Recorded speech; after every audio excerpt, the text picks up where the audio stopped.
بسم اللہ الرحمن الرحیم۔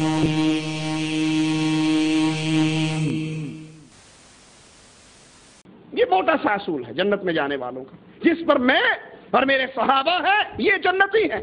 اب سوچئے کیا صحابہ نقشبندی تھے، کیا چشتی تھے، کیا قادری تھے، کیا رضوی تھے، نوری تھے، صوفی تھے، دیوبندی تھے، بریلوی تھے، سنی تھے، شیعہ تھے، کیا تھے؟ صحابہ صرف محمد رسول اللہ صلی اللہ علیہ وسلم کے حکموں کے سامنے سر جھکایا کرتے تھے۔ ادھر حکم محمد ہے، ادھر گردن جھکی ہے۔ بسم اللہ الرحمن الرحیم۔ توصیف الرحمان، تم اپنے آپ کو راشدی کہتے ہو اور غالباً یہ نسبت تمہارے استاد بدیع الدین راشدی صاحب کی طرف ہے۔ یہاں پر اپنے شیخ سید بدیع الدین شاہ راشدی رحمۃ اللہ علیہ، اللہ ان کی قبر کو جنت کا باغ بنائے، آمین۔ ان کی ایک بات دہرانا چاہتا ہوں۔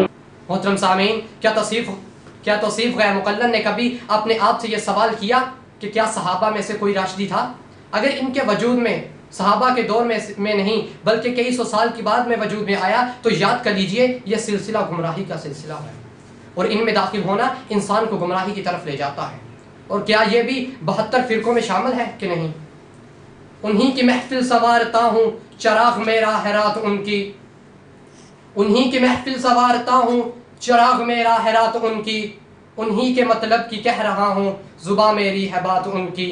توصیف صاحب، فتوے لگانا آسان ہے، ان کو نبھانا مشکل ہے۔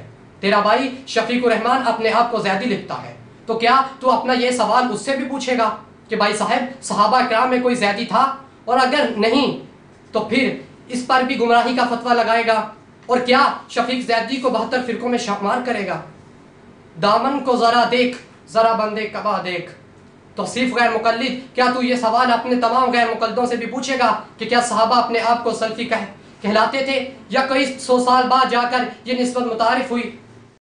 محترم سامعین، توصیف غیر مقلد نے قادری نقشبندی پر جو فتویٰ لگایا تھا اس کی ذات میں وہ خود بھی آ گیا اور اس کا سارا سلفی فرقہ بھی آ گیا۔ میں نے تو صرف یہ کیا کہ توصیف کے آئینے کا رخ اس کی طرف کر دیا تاکہ وہ اس آئینے میں اپنا اور اپنے راشدی، زیدی اور سلفی فرقے کا منہ بھی دیکھ سکے۔ آئینہ اس کو دکھایا تو برا مان گئے۔ توصیف غیر مقلد، اب تو اپنا کلام بدل یا اپنی نسبت بدل۔ محترم سامعین، یہ چشتی، قادری، نقشبندی تصوف کے اصلاحی سلسلے ہیں، ان کو فرقہ سمجھنا توصیف کی سب سے بڑی جہالت ہے۔ جو شخص اپنے اصلاح کے لیے جس سلسلہ سے وابستہ ہوتا ہے وہ اصلاحی نسبت اس سلسلے کی طرف کرتا ہے۔ بڑے افسوس کی بات ہے کہ ان سلسلوں کا تذکرہ اگر تذکرۃ الرشید میں آ گیا تو اس پر توصیف نے فتووں کی بمبارمنٹ کر دی۔ محترم سامعین، چلیں اس توصیف کو پکڑ کر مشہور اہل حدیث علماء کی خدمت میں لے کر چلتے ہیں تاکہ ان سلسلوں کے بارے میں ان کی رائے معلوم کریں اور وہ ہمیں بتائیں کہ توصیف کا موقف صحیح ہے یا غلط۔ یہ نواب صدیق حسن خان صاحب مسلک اہل حدیث کے اتنے بڑے عالم ہیں کہ انہوں نے 222 کتابیں تصنیف کی ہیں۔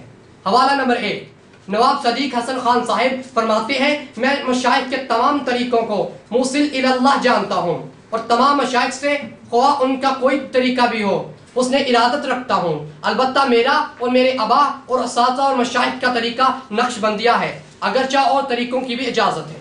ملاحظہ ہو معاصر صدیقی جلد نمبر 4 صفحہ 52۔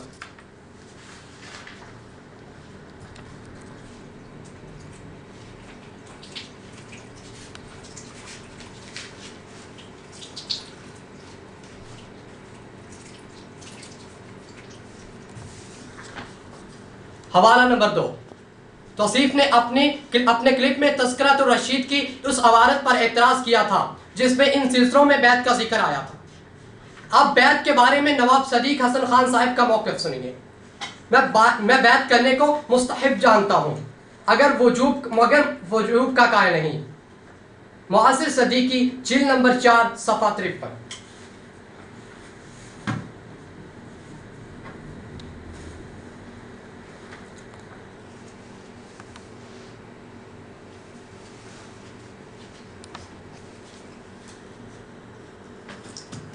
محترم سامعین، اب ایک طرف مسلک اہل حدیث کے اتنے بڑے عالم کا موقف ہو اور ان کے مقابلے میں دوسری طرف ناظرہ فعل توصیف کا موقف ہو تو پھر اس اہل حدیث عالم کی بات صحیح ہوگی یا اس جاہل کی بات؟ اور یہ عالم مسلک اہل حدیث کے نمائندہ شمار ہوں گے یا یہ جاہل توصیف؟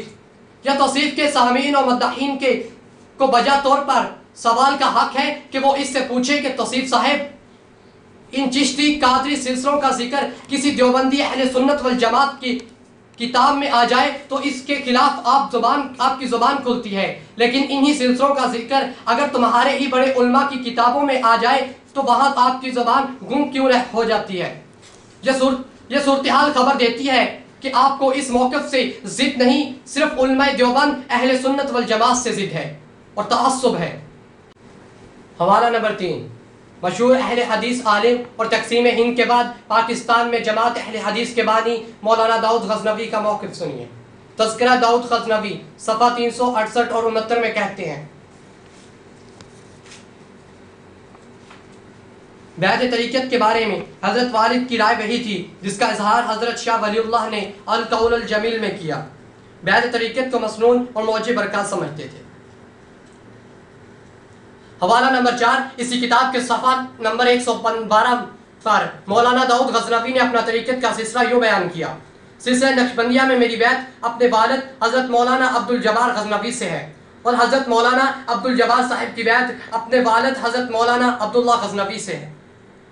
نمونے یہ اعیان و اشراف کے ہیں، نمونے یہ اعیان و اشراف کے ہیں، سلف ان کے تھے وہ خلف ان کے یہ ہیں، نہ بدخواہ سمجھو تم اب یاوروں کو، لٹیرے نہ ٹھہراؤ تم رہبروں کو، دو الزام پیچھے نصیحت گروں کو، ٹٹولو ذرا پہلے اپنے گھروں کو۔ محترم سامعین، اب آپ فیصلہ کریں کہ ایک طرف بانی جماعت اہل حدیث حضرت مولانا داؤد غزنوی کا موقف ہے کہ وہ بیعت طریقت کو مسنون قرار دیتے ہوں، اور دوسری طرف ناظرہ فعل توصیف غیر مقلد کا موقف ہو کہ وہ اسے گمراہی قرار دیتا ہے، تو پھر اس موقف میں کیا وزن رہ گیا؟ محترم سامعین، توصیف کے اس جاہلانہ موقف کو صحیح مان لیا جائے تو معاذ اللہ یہ سارے اہل حدیث علماء گمراہ قرار پائیں گے۔ توصیف کے سامعین اور مداحین اور اس کے اندھے مقلدین آپ غور کریں کہ یہ جاہل اور گستاخ مولوی آپ کو کہاں لے جا رہا ہے، اور آپ سرپٹ اس کے پیچھے بھاگ رہے ہیں۔ محترم سامعین، آخر میں ایک اہم حقیقت کی نشاندہی کرتا چلوں کہ تصوف کے انہی سلسلوں کے نام پر بہت سے لوگوں نے بدعات و خرافات شروع کر رکھی ہیں، جن میں عرس، مروجہ، قوالی، مرد و عورت کا اختلاط، منگڑا وغیرہ۔ ہم ان بدعات و خرافات سے برات کا اعلان کرتے ہیں۔ ہم اس صحیح تصوف کے قائل ہیں جن کے سرخیل ہمارے خطے میں مجدد الفسانی، احمد سرہندی اور شاہ ولی اللہ تھے، اور وہ سلسلہ سید احمد شہید سے ہوتا ہوا ہم تک پہنچا۔